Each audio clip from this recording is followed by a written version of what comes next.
Next हमारा है divisibility rule for 9। Divisibility rule for 9 पढ़ने के लिए हमें डिविजिबिलिटी रूल फॉर 3 को याद करना चाहिए, क्योंकि ये करीब करीब उसके जैसा ही है जो हमने डिविजिबिलिटी टेस्ट फॉर 3 पढ़ा था। According to the divisibility rule of 9, a number is divisible by 9 if the sum of digits of that given number is divisible by 9। है ना, बिल्कुल 3 के जैसा। 3 का भी यही रूल था कि अगर जिस नंबर को टेस्ट करना है कि वो 3 से डिविजिबल है या नहीं, उस नंबर की सारी डिजिट्स का सम अगर 3 से डिवाइड हो जाएगा तो वो नंबर 3 से डिवाइड हो जाएगा।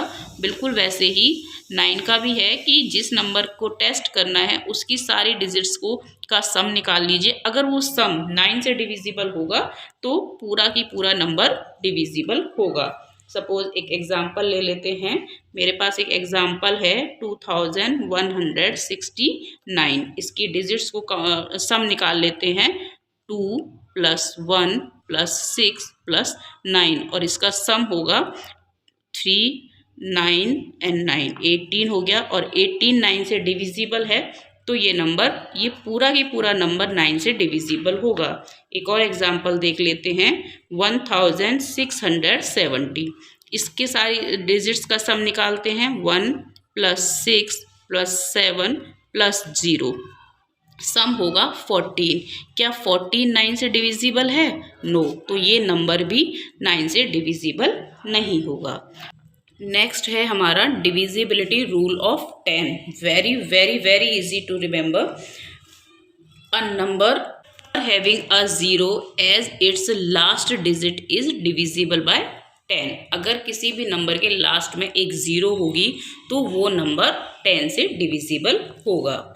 एग्जाम्पल 10, 100, 350, 470, 290, इनके सभी के लास्ट में एक 0 हैं तो ये सारे के सारे 10 से डिविजिबल होंगे।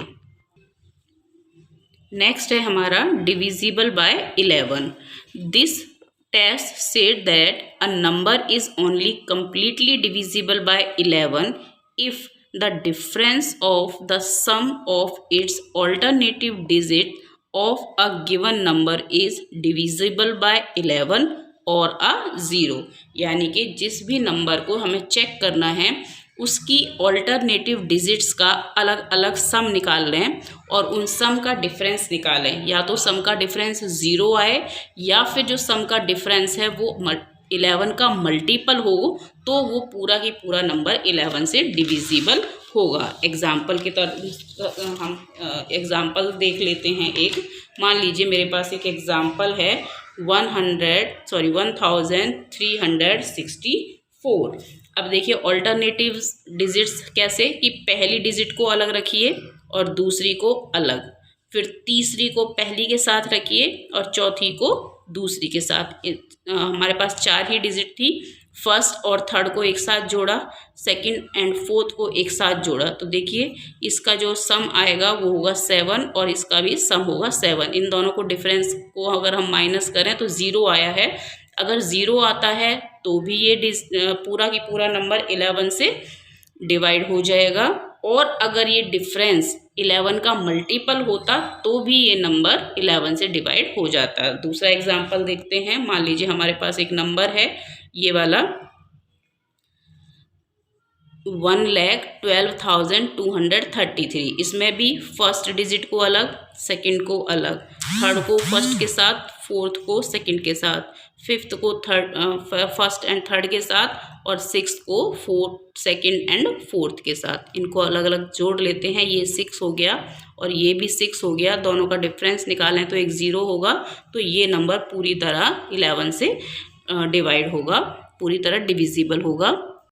एक लास्ट एग्जांपल लेते हैं 11 की डिविजिबिलिटी चेक करने के लिए। सपोज हमारे पास एक और एग्जांपल है 90,354।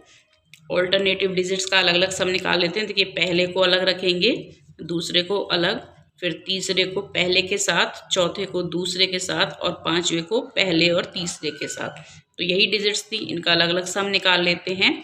ये हो गया हमारा 16 और ये हो गया 5।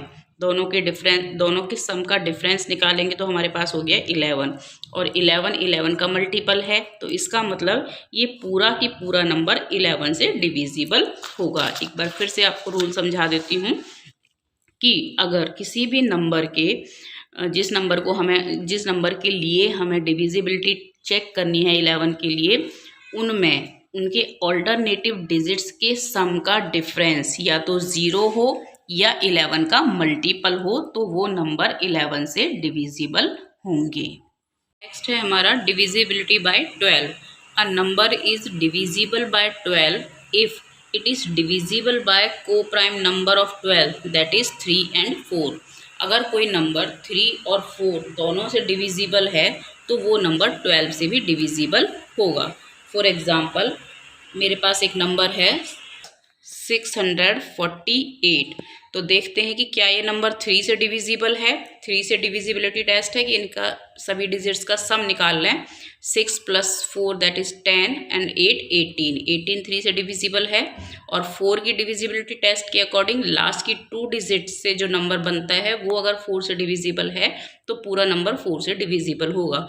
तो ये 3 से भी डिविजिबल होना चाहिए, 4 से भी, दोनों से है तो ये नंबर 12 से भी डिविजिबल होगा। एक और एग्जाम्पल देख लेते हैं। 5364। देखिए लास्ट 2 डिजिट ये 4 से डिविजिबल होंगे, और 3 से डिविजिबिलिटी टेस्ट के लिए सभी डिजिट्स का सम निकाल लेते हैं। 5 + 3 8, देन 14 and 4 18। 18 3 से डिविजिबल है तो ये नंबर 12 से भी डिविजिबल होगा। एक थोड़ा बड़ा नंबर देख लेते हैं। 20,496। लास्ट की 2 डिजिट 96, ये 4 से डिविजिबल हैं। 3 से चेक करने के लिए सभी डिजिट्स का सम निकाल लेते हैं। 15 19 21। 21 3 से डिविजिबल है तो ये नंबर 12 से भी डिविजिबल होगा। नेक्स्ट हमारी डिविजिबिलिटी टेस्ट है divisibility by 13। According to this rule, take the last digit of the given number off, then multiply it by 4 and add it to the remaining number.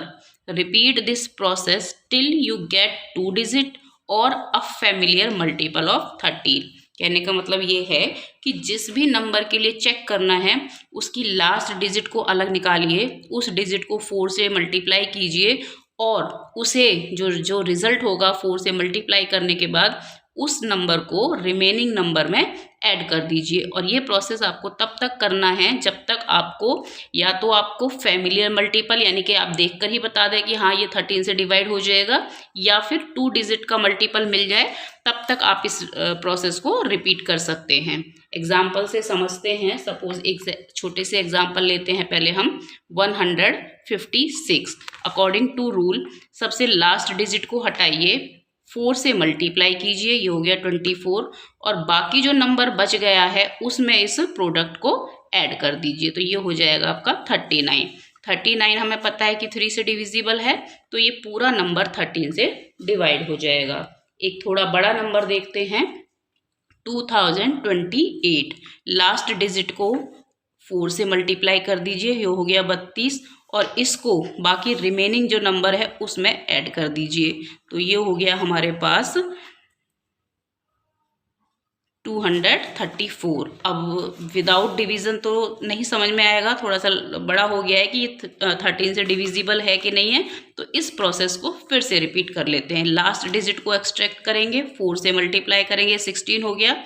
16 को remaining जो रह गया है, 23 remaining रह गया है, उसमें ऐड कर दीजिए, तो ये हो गया हमारा 39। और हमें पता है कि 39 तो 13 से डिविजिबल है, इट मीन्स ये नंबर 13 से डिविजिबल है। एक थोड़ा और लार्ज नंबर देख लेते हैं। सपोज मेरे पास एक और नंबर है, ये नंबर है 4,56,703। ठीक है, ये बिना डिवीज़न के हमें देखना है कि 13 से डिविजिबल है कि नहीं। लास्ट डिजिट को हटाइए, 4 से मल्टीप्लाई कीजिए, ये हो गया 12, बाकी रिमेनिंग नंबर में 12 को ऐड कर दीजिए, तो आपका ये जो नंबर है पहले 6 डिजिट का था, अब 5 डिजिट का रह गया। रिपीट करिए, लास्ट वाले डिजिट को 4 से मल्टीप्लाई कीजिए, रिमेनिंग नंबर में इस प्रोडक्ट को ऐड कर दीजिए, तो अब ये हो गया हमारे पास, पहले हमारे पास 6 डिजिट का था, फिर 5 का रह गया, अब हमारे पास 4 डिजिट का रह गया है। फिर से रिपीट करेंगे प्रोसेस, लास्ट डिजिट को 4 से मल्टीप्लाई कीजिए और इस प्रोडक्ट को रिमेनिंग जो रह गया है, अब 3 डिजिट का नंबर रह गया है, उसमें ऐड कर देंगे। तो ये हमारे पास आ गया 481। फिर से एक बार और रिपीट कर लेते हैं, लास्ट डिजिट को 4 से मल्टीप्लाई कर दीजिए, प्रोडक्ट को लास्ट जो 2 डिजिट का नंबर रह गया है रिमेनिंग नंबर, उसमें ऐड कर दीजिए। देखिए 52 आ गया, और 52 हमें पता है कि 13 से डिविजिबल है, 13 4s are 52।